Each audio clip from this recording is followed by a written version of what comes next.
Hi అండి, అందరికీ నమస్కారం. Shanvi Yakshu YouTube channel. మేమైతే మా విలేజ్కి అయితే వెళ్ళాము. మేమైతే అక్కడ దుర్గమ్మ బోనాలు అయితే వెళ్ళాము. మేమైతే అక్కడ 5 days అయితే ఉన్నాము.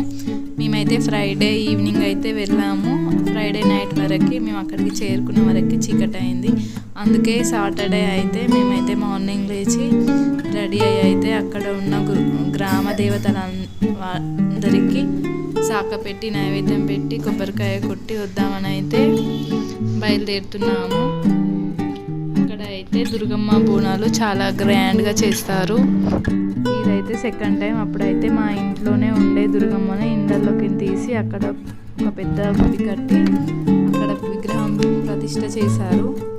ఇప్పుడైతే మేమైతే గుళ్ళల్లోకి వెళ్తున్నాము. చూసాయండి ఫ్రెండ్స్ మా వీడియో.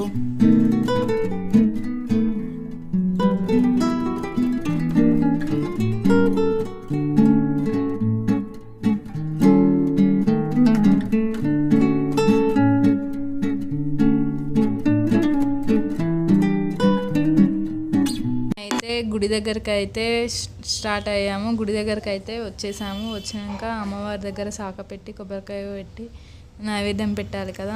పెట్టే ముందుగా ప్రదక్షిణలు అయితే చేసుకుంటున్నాము. ప్రదక్షిణలు కంప్లీట్ అయిన తర్వాత అమ్మవారి దర్శనం చేసుకున్నాము. ఇదైతే చెట్టు చూడండి, చాలా పెద్దగా పెరిగింది, వేప చెట్టు. అమ్మవారు అయితే పోచమ్మ తల్లి. ఇక్కడ అందరు సాకలు పెడుతున్నారు, నైవేద్యాలు పెడుతున్నారు, కొబ్బరికాయలు కొడుతున్నారు. మేమైతే 5 rounds కంప్లీట్ అయిపోయాయి మావి. శాన్వి అయితే అమ్మవారి దగ్గర నిలబడి అమ్మవారిని అయితే గుళ్ళో మొక్కుకొని మళ్ళీ బయటికి వచ్చి కూడా మొక్కుతూ ఉంది. అమ్మవారిని మొక్కు అంటే మొక్కుకుంటా చూపిస్తుంది మనకైతే. ఎక్కడికి వచ్చినామంటే చెప్తుంది. అమ్మవారి దగ్గరకు వచ్చినాం, దుర్గమ్మ బోనాలకు వచ్చినామని అయితే ఆమె భాషలో ఆమె అయితే చెప్తూ ఉంది. హాయ్ ఫ్రెండ్స్ అంటుంది. చూసేయండి ఫ్రెండ్స్. మా వీడియో చూసే ముందు అయితే మా ఛానల్ని సబ్స్క్రైబ్ చేసుకోండి, షేర్ చేయండి, లైక్ చేయండి.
పోచమ్మ తల్లి దగ్గర నుంచి అయితే బుర్రాయి దగ్గరికి వచ్చాము. బుర్రాయి అయితే ఊరుని కాపాడుతుంది అని అంటారు కదా. మేమైతే బుర్రాయి దగ్గరికి వచ్చి సాకలు పెట్టి కొబ్బరికాయలు కొట్టి నైవేద్యం పెట్టి అయితే మొక్కుకోవడానికి అయితే ఇక్కడ నుంచి వెళ్ళి మళ్ళీ ఇంటి దగ్గరికి వెళ్ళి ఇంటి దగ్గర అయితే బోనానికి అన్ని ఏర్పాట్లు చేసుకోవాలి. ఈవినింగ్ 7కి అలా అక్కడ అయితే బోనాలు తీస్తారు. అమ్మవారి టెంపుల్ అయితే ఒక 1 kilometer కన్నా ఎక్కువనే ఉంటుంది. మేమైతే ఇక్కడ దండం పెట్టుకొని చేస్తున్నాము. మేమైతే ఇలా సెలబ్రేషన్ చేసుకుంటాము ఊరికి వెళ్ళినప్పుడు. మీకైతే మా వీడియో నచ్చితే అయితే మా ఛానల్ని సబ్స్క్రైబ్ చేసుకోండి, లైక్ చేయండి, షేర్ చేయండి ఫ్రెండ్స్ ప్లీజ్.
ఇక్కడైతే బోనాలు అన్నీ వేసుకొని మేమైతే రెడీ అయిపోయే వరకు అయితే 7 అయింది.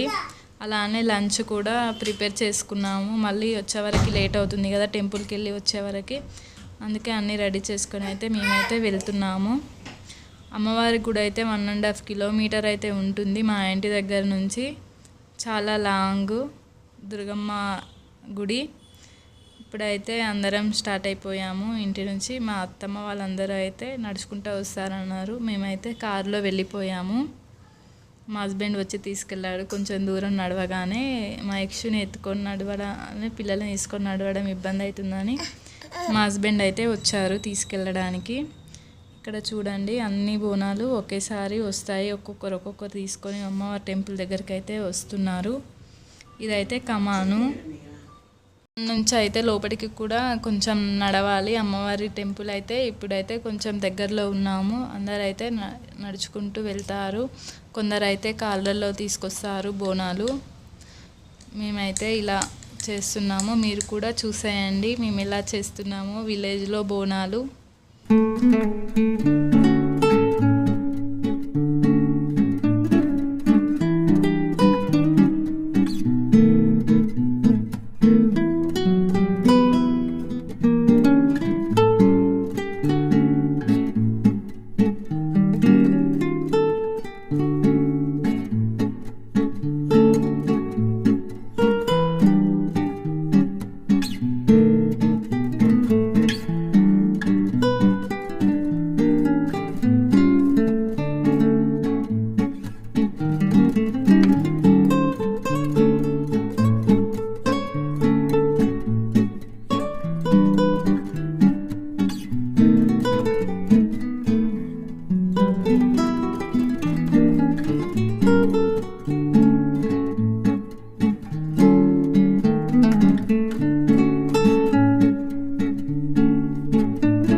ఫ్రెండ్స్ ఇక్కడైతే ఒక గ్రామం నుంచి అయితే ఇక్కడికి అయితే బోనాలు తీసుకొచ్చారు. అన్నీ ఒకేసారి తీసుకొచ్చారు. అక్కడ ఒగ్గోళ్ళు కూడా ఉన్నారు, కథ చెప్తూ తీస్తున్నారు బోనాలు.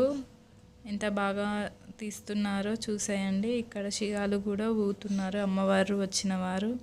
అలానే డ్యాన్సులు చేస్తూ మంచిగా గ్రాండ్గా తీశారు బోనాలు. అయితే ఇంకైతే మా వీడియో నచ్చినట్టయితే మా ఛానల్ని అయితే సబ్స్క్రైబ్ చేసుకోండి, లైక్ చేయండి, షేర్ చేయండి, కామెంట్ చేయండి. బాయ్ బాయ్ ఫ్రెండ్స్, మరో వీడియోతో కలుద్దాం. Bye bye.